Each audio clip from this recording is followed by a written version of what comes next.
Hello class, this is James Saunders, your instructor, coming to you from beautiful Sparta, Tennessee. Welcome to the theory and practice of group counseling. Now at the outset, I'm going to make the assumption that many of you, if not all of you, have already had some courses related to basic counseling skills and addictions counseling, possibly in particular. Uh, the intent of this 5-week course is to expose us to as the title says, the theory and the practice of group counseling. So we're going to look at the formation of groups, the different types of groups that are out there, the function of groups, and how you as a facilitator will interact with your clientele, how you will select your clients, how you will go about setting the stages of treatment, and then how you will also abide by rules of confidentiality, how you will work with group cohesiveness, how you will terminate treatment. All those sorts of things and more we'll be talking about over the next 5 weeks. Now, as far as the layout of the course, you will be doing reading each week out of our primary text, and you have that in ebook form. Here I have the hard copy. It's groups, process, and practice. So most of the readings will come from this each of the 5 weeks.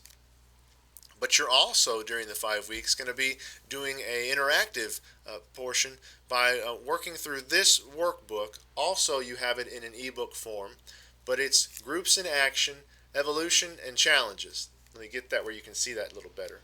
Groups in action, evolution, and challenges. In this workbook, each week, you're going to be, at least for the first 4 weeks, you're going to be watching a video that coincides with pages from the workbook, and as you watch the video, you're going to answer the questions in the corresponding pages. I'll give you more detail about that as time goes on with each workshop. Now, one of the big components of this course is for you to have the opportunity to design your own group specifically related to substance abuse treatment. So in order to do that, you're going to be exposed to the trans-theoretical model of change, also called the stages of change model. And you'll notice in the Learning Studio, in the document sharing section, there are 3 separate articles that talk about the trans-theoretical model. So those are not going to be, they're not going to come into play until closer to the end of the workshop, but if you have some spare time, I encourage you to go ahead and be downloading those and looking through them, possibly reading ahead, so you can understand the trans-theoretical model of change.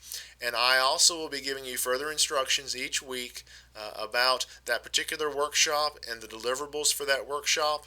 I'll give you some hints, drop you some samples. I try to be very user-friendly as far as an instructor is concerned. I will answer your questions, any of them, as quickly as I can. I'm available in the faculty forum, via email, and also by phone. You can call me anytime you need to at 931-510-7747. I want to be accessible to you. I want to help guide our discussions. I want to answer any questions you may have or allay any fears or concerns along the way. I hope you have a good time in this course and bring your existing knowledge and expertise to it. By way of introductions, please take a look at the class autobiography section and complete that autobiography. It doesn't have to be very long. I've given you some prompts there to suggest what you might include, and also I would love it if you would include a picture so that I and your classmates can get a sense of who it is we're dealing with over the next 5 weeks. I will do my best to post a weekly video. Sometimes life happens, as you know, and I don't always get to that, but I will do my utmost to try to have a short video each week talking about what to expect from that workshop. Before I close, I want to show you some supplemental material. This is not required reading, but I think one of my tasks as your instructor is also to make you aware of resources that are available. So I'm going to show you real quick a couple of extra resources that have helped me through the years as I've engaged in group counseling, and I'll also include them when I attach this video. I'll include them in the little note so you have the biographical information. So a good book, it's a very long book, it's one they used to use for this course, is The Theory and Practice of Group Psychotherapy. It's very thick, as you can tell, but it's very comprehensive about topics related to group therapy. Another good one, one I've used in the past, is called Group Counseling, strategies, and skills. For those of you who are going to be doing any type of group work, there's always that psychoeducational element. So this is a excellent resource about psychoeducational groups, process and practice. And then the last one, this is another thick one. It's just simply entitled Group Dynamics. It's kind of thick, but this one goes into great detail about the formation of groups, the different types of groups, from education, business, nonprofit organizations. It just talks about groups and the overall idea of group process. So these are some supplemental texts, nothing that you have to look at during the next 5 weeks, but I believe in empowering students and giving you access to information. So I also will try to work at keeping these videos as short as possible because I know you are stretched for time in a 5-week course. But I just wanted to say hello, welcome to the class.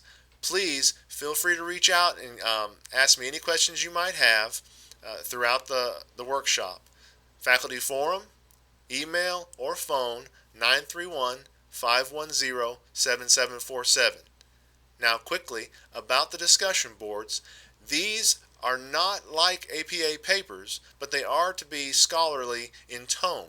So when you write your initial post, if you could do that in 1 to 2 good solid paragraphs, and a paragraph is about 4 to 5 sentences, and if you would include proper APA citation of your textbook or any outside sources that you use, if you would look at the APA guides that I've attached in the faculty forum to help you, and also make sure you post a reference at the end of your post so that I can know that you understand the proper mechanics of how to do APA.